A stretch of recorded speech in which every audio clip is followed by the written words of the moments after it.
So let's start there. Let's start with how it feels. We were really happy to see that fewer SME IT professionals were feeling overwhelmed. At the beginning of 21, when we did the survey first, that number was 66.3% that were feeling very or somewhat overwhelmed. And we're seeing that drop down a little bit. We're starting to acclimate, which is really good news. And not only are they, and some of you are a little bit less overwhelmed, the survey respondents told us, I'm actually a little happier in my job than I was a year ago.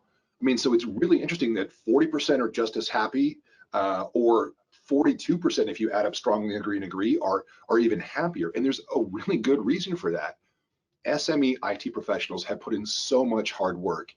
And as we'll see from the numbers, have made a lot of progress, are getting on top of things, are being listened to, are getting it done. And so there's this deep sense of pride and joy that's out there, even though things are tough. And I'm just curious, Ben, how does that stack up with what you're hearing from folks? Yeah, in the community, I'm definitely, talking to people.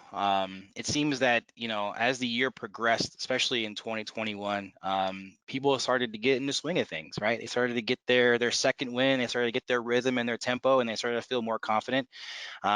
And as they adopted more processes and things became more business as usual, you started to see the overall stress factor just kind of decrease over time, right?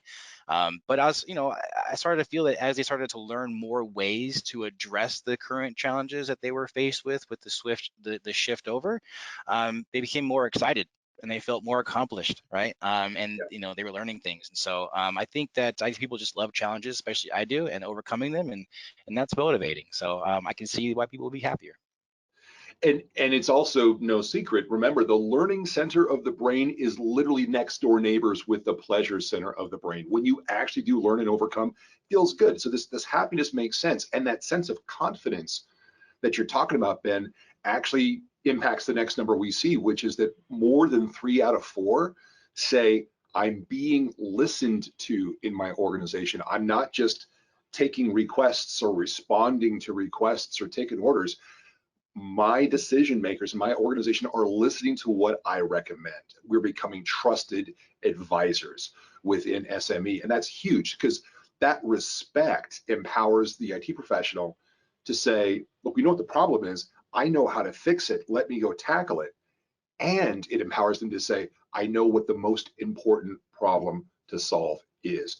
Prioritization is the key to surviving any crisis. Getting the problem solved in the right order is the key to getting through a tough time.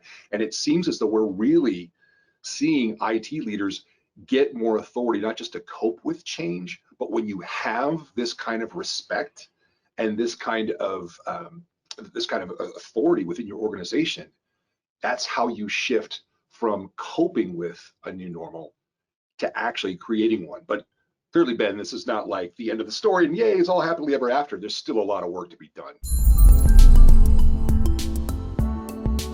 Please subscribe and check out more content from us.